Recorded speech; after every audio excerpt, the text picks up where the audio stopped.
नमस्कार, मैं विष्णु। आप देख रहे हैं भोजपुरी फैन क्लब और आज हमारे साथ भोजपुरी के चर्चित गायक सोनू सरगम यादव जी हैं। तो आइए बात करते हैं। कैसे हैं भैया? बढ़िया बानी। आप कैसन बानी? हम भी बढ़िया बनी।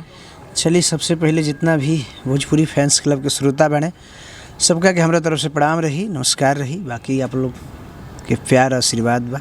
आज आप शूटिंग पैलेस पे नज़र आ रहे हैं, क्या बात है?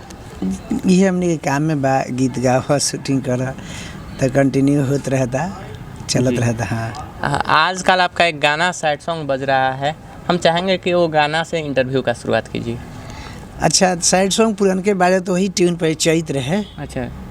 हर की में हरी बनाई के ही तावा चैतवा में ले जाई, याद आई जब तक रोब माई माई, जखमवा दिल पर दे जाई। ये गाना फिर बाजता।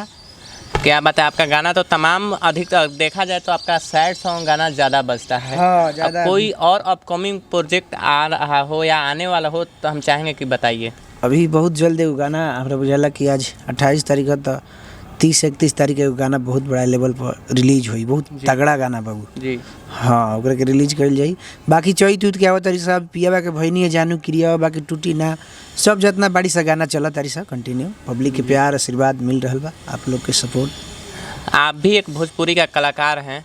अभी हाल फिलहाल में भोजपुरी में एक आकांक्षा दुबे नाम की एक्ट्रेस थी, आप भी जानते होंगे, और पवन सिंह के साथ उनका गाना आता है उसी सुबह में, और ये खबर निकल कर आता है कि वो मतलब कि आत्महत्या कर ली। इस पर आप क्या कहना चाहिएगा एक भोजपुरी कलाकार के नाते? यह को हम कि अब तो भगवान उनकर आत्मा के शांति देस। अब कैसे डेट कैली, आत्महत्या कैली कि का भैली तक केहू जानत नहीं है। पुलिस के काम बा जी, पुलिस अपना करी है।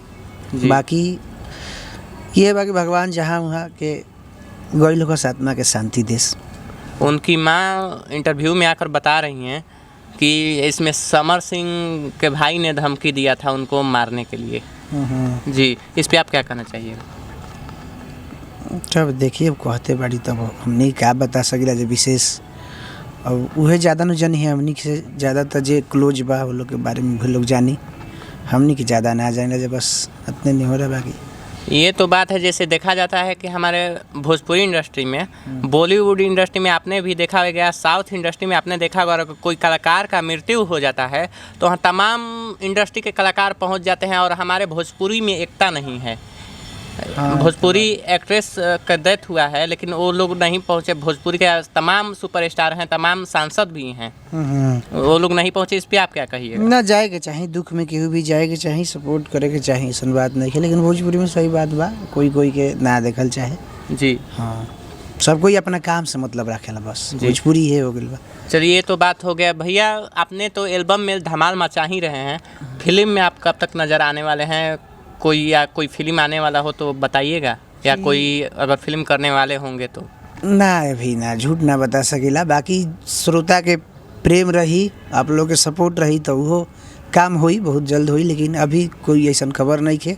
बाकी अभी कंटिन्यू गीतें आवता, एक से एक बड़ा गीत आवता, पब्लिक के प्यार मिलता। चाहे कि और भी प्यार आशीर्वाद दी, अपने भाई के छत्र छाया में जिए के मौका दी, आगे बढ़े के। भैया, आप हर इंटरव्यू में कहते हैं कि मैं जातिवाद नहीं गाता हूँ। कुछ दिन पहले आपका एक गाना आता है, जादव जी के तीर ऐसे करके कुछ। हाँ, ऐसा क्या लगा कि आपको गाना लाना पड़ा? बताओ नहीं, वो गाना पुराना रहा, लगभग 6 महीना साल पहले गाना रहा। बहुत दिन से गाना पड़ा रहे, ठीक बा। और जातिवाद में दूसर कुछ शब्द नहीं, खाली एक ही शब्द यूज बा, हई तीर अहिर वाला हेल जाए, बस अतने बा। बाकी कोई मैंने लड़की अपन बॉयफ्रेंड के बारे में बड़ाई कर दिया, तो लड़का जौन बा अपन बड़ाई करता, बस। आउ कोई जातिवाद वाला में बात नहीं है, ना दूसरे जाति के बात बारे में कोई नहीं, खाली एक छोटा शब्द बात तीर वाला। तो अब तो ऐसा नहीं ना लग रहा है कि सोनू सरगम भी अब जातिवाद गाना गाएंगे? ना ना ना, ऐसा बात नहीं है। क्योंकि अभी आपने भी सुना होगा कि बिहार पुलिस या बिहार सरकार ने ये कर दिया कि अगर जो भी जातिवाद गाएगा या अश्लील गाएगा उस पर कार्रवाई किया जाएगा। ना तो हमारा ना अश्लील गाना ज़्यादा भेटाई, ना जातिवाद भेटाई। एक आध गोटा पटोइए तो जातिवाद कोई दूसरे जात के नाम निशान नहीं के धैल, अपन गादल बनी हम। जी, तो जाते जाते अपने दर्शकों से क्या कहना चाहिएगा जो आपके गाने को इतना प्यार दे रहे हैं कि कहिए मत? दर्शक लोग से ये कहे कि आप लोग हमेशा प्यार आशीर्वाद देते रही। एक गरीब घर के लड़का के भाई के अपन सपोर्ट करी, आगे में बढ़ाई आ खूब सारा गाना के सुनी। जितना भी भोजपुरी फैंस क्लब के श्रोता बने सब लोग से निहोरा रही कि आप लोग बस प्यार आशीर्वाद दिए, चैनल के भी खूब प्यार आशीर्वाद दी। अच्छा चलिए, ये तो बात है भैया। चलिए एक बात कर रहे थे, लगन बीत गया, सब कोई शादी कर रहे हैं, हर कलाकार शादी कर रहे हैं, आप कब कर रहे हैं? हमारो अगुआ यहाँ से तक कर लिया शादी। जी हाँ, तो भैया को आप लोग भी इतना प्यार दीजिए कि ताकि अभी एल्बम इंडस्ट्री में इतना धमाल मचाए हैं, जल्द से जल्द फिल्म में भी नज़र आए भैया। तो मिलते हैं अगले वीडियो में, तब तक के लिए धन्यवाद। जय